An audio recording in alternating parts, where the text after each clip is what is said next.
64তম match Dhaka Mohammedan sporting club বনাম Fakirpur young men's club kick অফের মধ্য দিয়ে শুরু হয়ে গেল খেলা। এবার অবশ্য খানিকটা বাম প্রান্তে ফকিরপুর ইয়ং ম্যানস,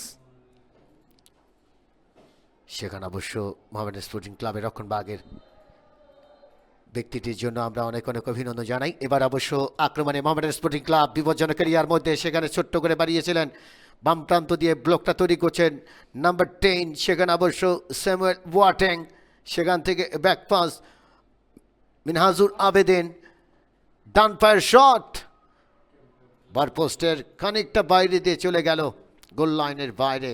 অসাধারণ একটা আক্রমণ তৈরি করেছিলেন রাইট উইং পজিশনে। আক্রমণে মোহামেডান স্পোর্টিং ক্লাব একেবারে বিপদ সীমানার মধ্যে ঢুকে পড়ার একটা চেষ্টা, ব্যাক পাস মুজাফফরভ, ডান পায়ের শট, দুর্দান্ত শট ছিল, অসাধারণ শট। সেখানে অবশ্য ফকিরপুর ইয়ং ম্যানস ক্লাব ডান পায়ের একটা শট ছিল, সেটি অবশ্য দর্শকের উল্লাস শুনছেন আপনারা, টোকা দিয়ে সামনে বাড়িয়েছেন, উঁচু করে সেন্টার, বিপজ্জনক এরিয়ার মধ্যে আক্রমণে ঢাকা মোহামেডান স্পোর্টিং ক্লাব। দেখা যাক গোল হয় কিনা, বিপজ্জনক এরিয়া, তবে শেষ পর্যন্ত কিন্তু রক্ষণভাগের একজন খেলোয়াড় ক্লিয়ার করলেন। সেই গোলের খেলা ফুটবল, গোল হচ্ছে একটা দলের জন্য সোনার হরিণ। ছোট্ট করে বাড়িয়েছিলেন সামনে আক্রমণ, এবারে মুজাফফরভ, দারুণ শট। সতীর্থ খেলোয়াড়দের মধ্যে দেয়া নেয়া চলছে, এবার অবশ্য কাটব্যাকটা করলেন, এবার গোল হতে পারে কিন্তু না, শেষ পর্যন্ত গোল রক্ষক নাম্বার 3 জাহিদ হাসান এবং রক্ষণভাগের খেলোয়াড় ইমানুয়েল। রেফারির বাঁশি, তবে ইয়েলো কার্ডটা তিনি বের করেছেন। এবারে ডান পায়ের শট, হেড আসতে পারে, চমৎকার হেড, গোল হতে পারে কিন্তু না, শেষ পর্যন্ত কিন্তু আবারও কিন্তু ব্যাক ভলিটা করেছিলেন। এবারে ছোট্ট করে বাড়িয়েছিলেন সামনে, বিপজ্জনক এরিয়া, তবে না, শেষ পর্যন্ত বল চলে গেল। তিনি অবশ্য সেখানে থ্রোইনটা করেছিলেন। এবার অবশ্য স্যামুয়েল ওয়াটেং, দারুণ একটা সুযোগ তৈরি করেছিলেন ওয়াটেং, শেষ পর্যন্ত বলটিকে ক্লিয়ার করেছিলেন। এবারে আক্রমণে ইয়াং ম্যানস ফকিরপুর, মোহামেডানের গোলরক্ষক বেরিয়ে গেছেন, ইমানুয়েল একেবারে ভার পোস্টের নিচে তিনি ছিলেন, দলকে বাঁচালেন।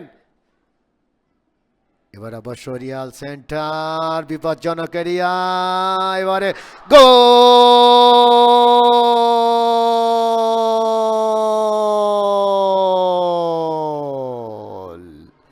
অসাধারণ গোল।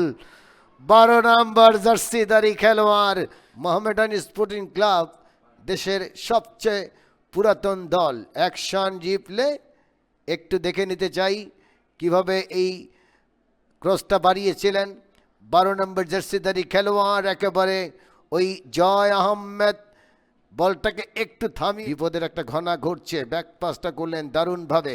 এবারে বাপায়ের সেন্টার, তবে হেড এসেছিল, শেষ পর্যন্ত ফকিরপুর ইয়ং ম্যানস দল তারা, ও মাই গড, দারুণ একটা বল বাড়িয়েছিলেন। সেই বোয়াটেংকে আমরা এবারে সেইভাবে দেখছি, আবার বোয়াটেং মোহামেডান স্পোর্টিং ক্লাবের, এবারে বাপায়ের একটা শট, বিপদ কিন্তু এখনো কাটেনি, সেখান থেকে গোল হতে পারে কিন্তু না, একটু জোরের উপরে হয়ে যায় ঢাকা মোহামেডান স্পোর্টিং ক্লাবের। বোয়াটেং এর উদ্দেশ্যে বোয়াটেং, একক প্রচেষ্টা 1-1, গোল হতে পারে কিন্তু না, শেষ পর্যন্ত সাজু আহমেদ, বিপজ্জনক এই খেলোয়াড়টি একাধিক খেলোয়াড়কে কাটিং করে ভিতরে ঢুকে পড়েছে, গোল হতে পারে, গোল।